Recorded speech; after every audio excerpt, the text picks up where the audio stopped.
Good morning, my beautiful viewers. How are you guys doing this morning? Just want to say thank you for always tuning into my episode. I want to get more in details with this episode here because I posted on Facebook, TikTok, and also Instagram. Also, X username for those account is Mixmaster Excel, spelled just like it pronounced MixMasterXL, all one word. So go follow my account there, folks. And I really do appreciate you guys, all your support. Appreciate you guys always rewatching my episode. I appreciate the messages. I try my best to get back in touch with everyone as best as possible, answer their questions. It's kind of hard because, as there are times when I get so overwhelmed and I have stuff I have to do. I do have a life I have to live and get stuff done. So, but I'm trying to reach out to the most important messages because there are times people, they just need clarification on certain things. So again, bear with me, guys. And I just want to say thank you for everything. Once again, today's date is June 30th, 2026. Now, question is, will all of this get worse? Absolutely. First and foremost, the death toll, I think now in Venezuela is like 2,000. 80,000 plus people are still missing. The damage is just, it's in the millions. Me personally, I wouldn't really rebuild that city with high rise building because it's going to fall again. What happened in Venezuela is going to continuously happen. And this is a cyclical cycle that's going to continue for like maybe around 200 years. And it's not just going to be Venezuela. You're going to see these events happening in the Caribbean islands. I do believe Dominican Republic in the future, Puerto Rico. Sorry to say, but it is what it is. Southern part of Puerto Rico, British Virgin Islands, um, Jamaica is going to get hit hard. Haiti, our own off the coast of Trinidad and Tobago, Guadeloupe, Saint Martin. These places are going to get hit off the coast, but big earthquake in the coming future, and that coming future is very near. But at this point, there's swarms of it happening right now, north of Puerto Rico, and also southern part of Puerto Rico, close to Pouncy, Puerto Rico, slightly off the coast, but big enough it will create some serious damage on land. British Virgin Islands is also seeing huge seismic activity off the coast of Venezuela. It's nonstop.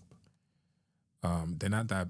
They're not 7.0, 7.1, or 7.5 like the last two big quakes. They're close to 5.0, and it's been consistent. So, guys, the consistency tells me that this whole thing is just going to continue, and it's just going to, in the future, escalate and pretty much get worse. Um, uh, Southern California, South Carolina. There's a section of South Carolina that's going to be seeing earthquakes too, swarms of it. It's not going to be big, but I just want you guys to, have a heads up on that one that it's coming, and so just brace yourself, man. Elgin, Elgin, South Carolina, and Cross Anchor, South Carolina. You guys brace yourself for some seismic activity. Also, foresee earthquake coming for Eastern Canada. So, Quebec, I see it hitting close to Quebec, Montreal, and Ottawa. Big enough, Montreal and Ottawa will be affected by it. So, brace yourself. Upstate New York will also, in the coming future, get seismic activity also. And New Madrid is going to have a slight uptick with some seismic activity. So, New Madrid, it's you guys, it's been quiet, but there is a slight uptick coming, and I want you guys to brace yourself for it. A lot of you guys in Missouri, Arkansas, Tennessee are going to feel some earthquake. You're going to feel the ground moving. So, but don't be alarmed. It's the times we live in. At least you know they're coming because that's what I'm here for. West Coast is just going to have a slight uptick. Northern California will see some pretty, uh, we'll see large swarms of seismic activity, but not big. The big ones will be mostly in the Cascade subduction zone. And Vancouver Island, Canada, Seattle also will see some quakes because of the Cascade subduction zone. This will also send earthquakes over to Alaska, man. Alaska. So, and again, look at what's happened in Venezuela. Let's use that as an example. Look at the buildings, how destroyed they were. I'm still watching footage from that thing, and it's unreal. I've seen the CVC footage, people running out of building, and I've seen buildings sway. I see building fall, and even though I'm one of them that actually been warning people, letting people know these events are coming, seeing it actually happen in real life, it's still like wow, these events are actually happening, and I'm hoping to God and I'm praying people, pardon the noise, guys. The long guys mowing today. I hope it's not too much in the microphone. I'm trying to drown it out, talk over it. They just passing the window. I didn't know he was doing it today, but anyway. And so I'm hoping and praying people will start waking up. It's always good. I always encourage people, have supplies at your house, especially when it comes to food. You're talking about stuff like water. Also, you need to start doing some research too. I encourage people, especially if you're on the coastline. If you're in the Caribbean and you're on the coastline, you need to start doing your research, meaning the stuff you're going to need during a natural disaster, especially, for example, earthquake. Where is the safest place you need to go when you're in your house? I think you guys should take it up on yourself and start doing your own due diligence and find out. Hey, you just all you got to do. Everyone got a smartphone. You just go to Google and just type it in. Type in, I live in the Caribbean. What are the stuff that I need during an earthquake if I'm home?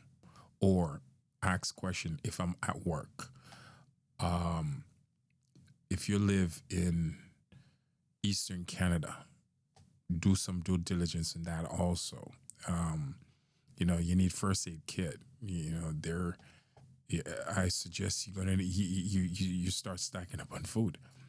Food is first and foremost the number one thing you're gonna need. I'm not saying, guys, you gotta go crazy. You don't have to go stack up months and months and months and months of food, but at least have like at least 30 days supply. Water too. For example, someone messaged me and said, you know what?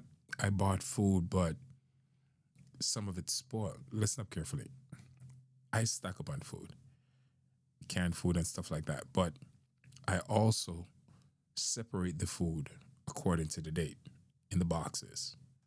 If I know something is going to expire, I make sure I buy the food that I'm going to eat first and foremost. If I know something is going to expire, I start eating it before a month and a half, or 2 months and a half before it start expire. My money's spent on it, so I'm going to eat it. For example, water. Water's kind of, you can keep water for quite a long time, but if you have bottles of water or gallons of water, if you're running out of water, you don't. There's nothing wrong with going to your supply and just take up some of the water and use, and always refresh your supply by going out and buying more water to stack it back up where you normally keep your supplies.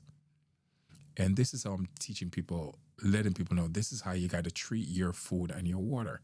You got to go through them every now and then and drink and eat stuff out of it, because it's going to reach a time when the stuff is no longer going to be useful, but it can sit around for quite a long time.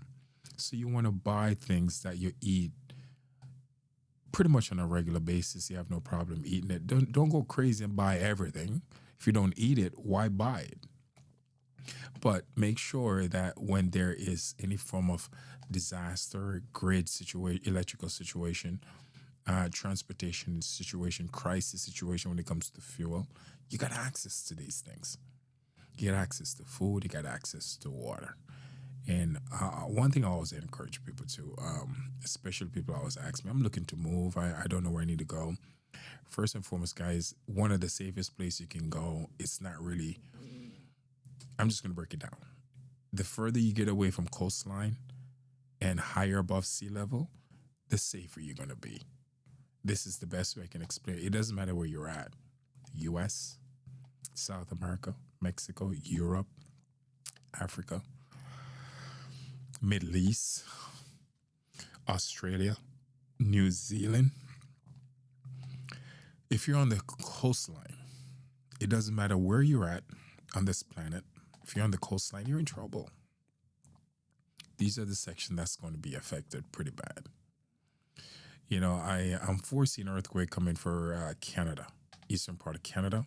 I see earthquake coming for South Carolina. Sorry, New Madrid is going to have a slight uptick, but they're about to unfold. These predictions are about to unfold pretty soon, and then they're going to calm down again, and then I'm going to notify you and let you know when they're coming. But these continuous seismic activity, folks, is going to cause structural damage. You got people need to start paying attention to their infrastructure, meaning your home or the building you live in, the apartment building you live in. You guys need to start paying attention. The ground, you're going to start seeing cracks in the ground because the plates are shifting. There's nothing we can do to stop it. You're going to notice this a lot on the West Coast, by the way, off the coastline of Oregon, Washington State. You're going to notice this a lot in California, where the line is going to be moving, the line is going to be cracking. Again, the Caribbean too. You're going to see this all over in the Caribbean, in different Caribbean islands. Obviously in Venezuela, New Madrid, South Carolina. These things are going to happen. This is going to be basically a global thing where cracks, sinkholes, infrastructural damage are just going to start to appear out of nowhere because the ground is shifting. It is. The quicker you accept the fact that we're no longer living in a normal world, the easier it is to start preparing.